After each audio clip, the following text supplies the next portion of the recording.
Notification केंद्रीय वित्त मंत्रालय का और लागू हो गया ministry of communication and information technology के डिपार्टमेंट ऑफ पोस्ट पर।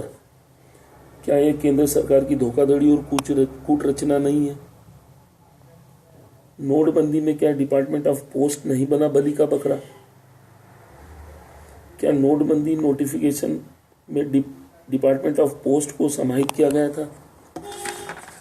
जो नोटिफिकेशन किया गया था उसमें डिपार्टमेंट ऑफ पोस्ट को नहीं समाहित किया गया था।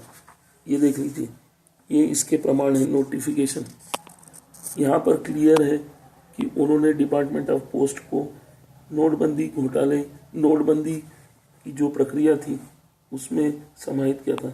Central ministry of communication and information technology के डिपार्टमेंट ऑफ पोस्ट ने नोटबंदी के लिए किया था कोई नोटिफिकेशन?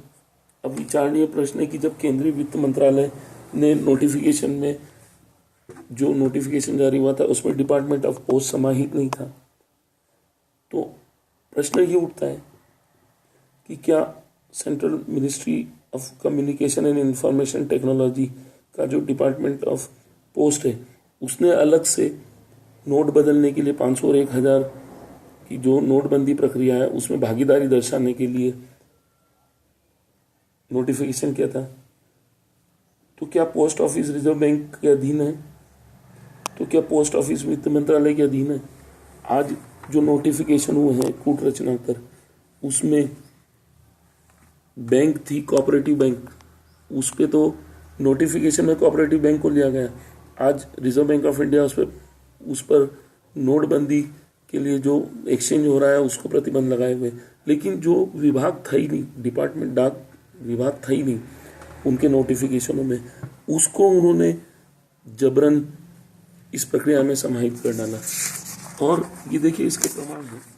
उसके प्रमाण इसलिए हैं कि वो नोटिफिकेशन जो हो रहे हैं या नोटिफिकेशन का जो क्रियान्वयन हो रहा है उसमें वो सेक्रेटरी तक को लिख रहे हैं, डिपार्टमेंट ऑफ पोस्ट को। यहाँ क्या कूट रचनाएं और कैसी कूट रचनाएं की गई, ये देखिए ऑफिस मेमोरेंडम है। और ऑफिस मेमोरेंडम जो है उसमें वो कह रहा है सेक्रेटरी डिपार्टमेंट ऑफ पोस्ट,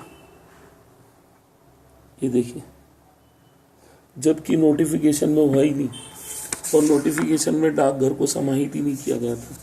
तो आज क्या है कि जो भी नोटिफिकेशन हो रहे हैं वो कूटरचित नोटिफिकेशन हो रहे हैं और इससे देश का संविधान गड़बड़ा गया है और केंद्र सरकार की मंशा साबित हो रही है कि वो फर्जी, हर चीज फर्जी स्ट्राइक कर रहे हैं, हर चीज को, और प्रमाण दे रहे हैं।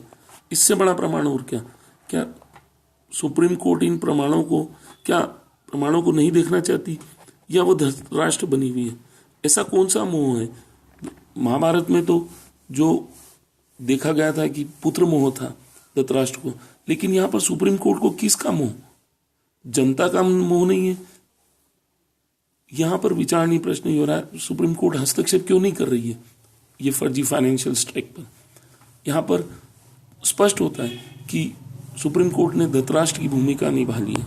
जिस प्रकार महाभारत में धृतराष्ट्र ने पुत्र मोह की भूमिका निभाई थी, उसी प्रकार वर्तमान में सुप्रीम कोर्ट किस मोह में अपनी भूमिका निभा रहा है? इन सब प्रमाणों की अनदेखी क्यों कर रहा है?